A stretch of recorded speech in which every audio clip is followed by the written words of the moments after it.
Hai sobat pecinta kisah-kisah misteri. Jumpa lagi dengan saya Markudio, kurator dari podcast Malam Jumat Kliwon. Hari ini saya kembali akan membawakan sebuah kisah misteri untuk teman-teman semua. Kisah misteri kali ini saya ambil dari thread Radio Horror FM @easy_broy di Twitter yang bercerita tentang korban kerusuhan yang menampakkan dirinya. Langsung saja kita simak ceritanya. Ingatan kelam, sisa residual energi yang terbentuk dari rasa sakit, sedih, dan marah menjelma menjadi sosok yang bergentayangan. Segelintir kisah dan kesaksian dari jiwa yang lama diam di tanah ini akan tersaji malam ini. Sedih, tersesat, dan kesaksian jerit Mitra Plaza 97. Gedung Mitra Plaza dan sekitarnya yang merupakan saksi bisu dari tragedi Jumat Kelabu. Tragedi kerusuhan di kota Banjarmasin yang menelan banyak korban jiwa dan orang hilang. 123 orang tewas, 118 orang luka, 179 orang hilang. Menurut data tim pencari fakta YLBHI. Dan juga termasuk kerusuhan paling besar yang pernah terjadi di Banjarmasin. Peristiwa yang menyisakan banyak luka, tangis, dan amarah yang hingga hari ini masih tidak terselesaikan. Dari peristiwa ini pula, hingga saat ini menyisakan banyak sekali kisah mistis yang beredar di masyarakat. Tak hanya kesaksian dari satu orang.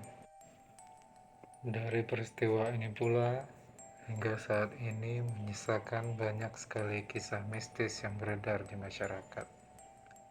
Tak hanya kesaksian dari satu orang, melainkan meliputi beberapa kesaksian dari beberapa orang yang sudah Caster rangkum untuk dituliskan pada malam hari ini. Ada cerita dari kenalan Caster, ada cerita dari ibu yang berjualan di sekitar gedung Mitra Plaza, dan ada cerita dari juru parkir dekat gedung Mitra Plaza, dan cerita dari penjaga gedung Mitra Plaza sendiri. Cerita pertama datang dari kenalan Caster. Sebenarnya cerita ini datang dari ibu teman Caster yang merupakan seorang indigo. Pengalaman ini didapatnya di suatu subuh sekitar jam 3:30 WITA. Ibu teman Caster, sebut saja Ibu Ince, sedang dalam perjalanan menuju rumah sakit. Bu Ince pergi ke rumah sakit untuk menjenguk keluarganya yang sedang sakit lumayan parah subuh itu. Waktu itu tahun 99, tepat 2 tahun setelah kerusuhan itu terjadi. Bagi warga Banjarmasin tentu tahu lokasi Simpang 4 lampu merah depan Ramayana atau Pasar Baru. Mereka pergi ke rumah sakit menggunakan mobil. Di dalam mobil tak hanya ada Bu Ince saja. Ada juga 2 orang keluarganya yang duduk di depan mobil. Saat berhenti di lampu merah, samar-samar Bu Ince melihat sosok perempuan dengan baju lusuh dan celana pendek. Perempuan itu hanya berdiri mematung dengan posisi membelakangi mobil Bu Ince dan berdiri tepat di pinggir jalan di dekat mobil Bu Ince. Setelah diperhatikan dengan jelas, terdapat luka sebesar telapak tangan menganga di leher perempuan itu. Bu Ince yang mulai sadar kalau perempuan itu bukan manusia, perlahan mulai mengucapkan doa-doa yang dia ingat. Secara tiba-tiba, leher perempuan itu patah ke belakang dan menunjukkan wajahnya secara terbalik. Wajah perempuan itu dipenuhi darah dengan luka lebam dan ada segaris luka panjang menganga dari kening hingga bibir seperti terkena bacokan. Bola matanya merah pekat dan mengeluarkan darah. Bau anyir mulai menyeruak di dalam mobil. Hanya Bu Ince yang merasakannya. Bu Ince hanya bicara, "Saya di sini hanya numpang jalan dan tidak mau mengganggu siapapun dan juga tidak ada niat ingin menolong arwah manapun. Tolong dimengerti." Tak berapa lama, perempuan dan bau anyir itu menghilang, seiring dengan lampu merah yang berubah jadi hijau. Usut punya usut, mungkin perempuan itu merupakan korban dari tragedi Jumat Kelabu yang masih penasaran hingga saat ini, atau menyimpan dendam. Cerita kedua datang dari seorang penjual kerupuk keliling yang biasa mangkal dan istirahat di depan parkiran belakang Mitra Plaza. Sebut saja Bi Isal. Bi Isal merupakan manusia berusia 67 tahun dan berjualan kerupuk semenjak dirinya masih remaja. Malam hari sekitar pukul 11 malam tahun 98, 1 tahun pasca kerusuhan. Jalan-jalan dan gedung Mitra Plaza masih belum seramai sebelum kerusuhan terjadi. Hanya beberapa orang yang masih berseliweran. Bi Isal muda sedang mengistirahatkan kakinya tepat di depan gedung Mitra Plaza.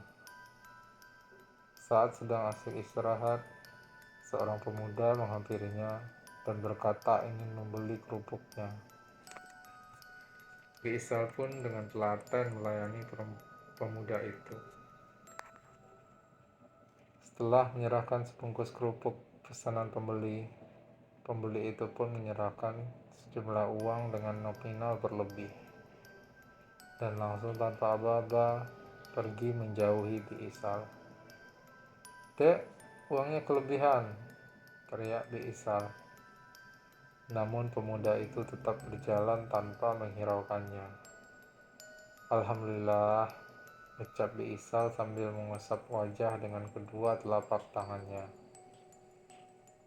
Kurang lebih 1 jam, Bi Isal ternyata tertidur di emperan jalan gedung Mitra Plaza.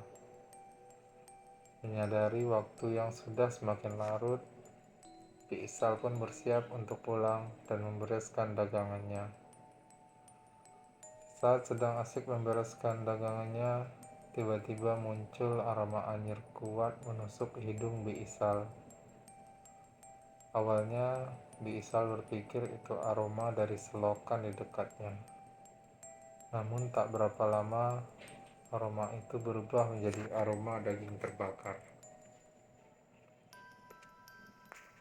Bi Isal masih berusaha berpikir jernih dan masih berpikir itu pedagang sate. Sampai ia merasa ada seseorang berdiri di belakangnya. "Bi, ini kenapa kah kerupuknya alot?" Terdengar suara pemuda. "Oh, ternyata pemuda yang tadi," gumam Bi Isal lega. Tak percaya dengan apa yang dilihatnya, pemuda itu ternyata sedang memegangi kulit tangannya yang terbakar. Ternyata bukan kerupuk yang dimaksud oleh pemuda itu, melainkan kulit tangannya. "Ini kok alot ya, Bi?" Hahaha. Pemuda itu tertawa dengan rahang yang menggantung. Tulang tangannya terlihat jelas dan bola matanya merah serta mencuat keluar dari rongga matanya. Tak sanggup dengan pemandangan itu, Bi Isal pun pingsan dan baru sadar sekitar jam 2 pagi setelah dibangunkan oleh polisi yang sedang patroli subuh itu. Cerita ketiga datang dari seorang karyawan toko pakaian yang membuka outlet di dalam Mitra Plaza pasca kerusuhan sekitar tahun 2005. Namun beberapa waktu belakangan ini, toko pakaian itu pun sudah tutup, seiring dengan sepi pengunjungnya Mitra Plaza. Hari itu, Mbak Dina berangkat bekerja seperti biasa. Kebetulan hari itu, Mbak Dina masuk shift jam 2 siang dan pulang jam 10 malam. Mbak Dina menjalani pekerjaannya seperti biasa hari itu. Tak ada hal yang mencurigakan. Mendekati waktu tutup toko, sekitar jam 9.52, ada sepasang suami istri yang tiba-tiba masuk toko dan berkeliling melihat pakaian. Melihat pasangan itu, Mbak Dina sigap mendatangi mereka dan menanyakan apa yang sedang mereka cari.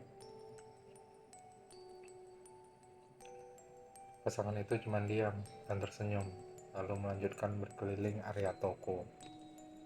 Kurang lebih 10 menit, mereka mendatangi Mbak Dina lagi dan menyerahkan beberapa pasang baju untuk dicoba di kamar pas. Mbak Dina pun mengiringi mereka berdua menuju kamar pas. Sekitar kurang lebih 30 menit, pasangan ini tak kunjung keluar dari kamar pas. Mbak Dina dan teman-temannya mulai tidak sabar menunggu karena sudah lewat dari jam kerja mereka.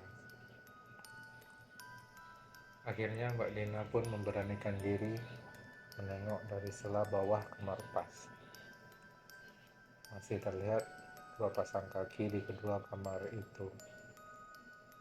Namun anehnya, kakinya hanya diam saja dan tidak bergerak. Tak lama dari itu, bau aroma terbakar kembali memenuhi ruangan dan aromanya berasal dari kamar pas tempat Pak Sutri itu mencoba pakaian. Karena curiga dan takut akan adanya kebakaran, Mbak Dina dan 3 orang temannya memberanikan diri untuk membuka pintu kamar pas. Mbak Dina dan teman-temannya menjerit sejadi-jadinya melihat pemandangan di dalam kamar pas. Di dalam 2 kamar pas hanya ada pasang kaki yang sudah menghitam seperti habis terbakar. Aroma gosong semakin tercium pekat, dan dari kejauhan Mbak Dina melihat seseorang mendekat. Orang itu mendekat dengan cara mengosotkan badannya di lantai. Hanya Mbak Dina yang melihat sosok itu. Dan sosok itu ternyata perempuan yang merupakan pasangan suami istri yang dilihatnya sebelumnya. Sosok itu mendekat. Seluruh tubuhnya hitam legam seperti bekas terbakar. Dengan mata merah melotot dan mulut yang sudah habis terbakar, sosok itu berkata tolong dengan lirih. Melihat itu, tanpa babi bu lagi, Mbak Dina langsung tancap gas, lari meninggalkan teman-temannya. Semenjak hari itu, sampai toko tutup permanen, jadwal toko tutup mundur dari jam 21.30. Akhirnya, benar maupun tidak, 3 kesaksian dari orang-orang ini yang jelas tragedi Jumat Kelabu dan korbannya benar adanya. Yang harus kita lakukan adalah mendoakan saja semua korban yang sudah meninggal karena tragedi itu. Kisah ini diceritakan kembali hanya sebagai pengingat akan sejarah kelam yang pernah terjadi. Selesai.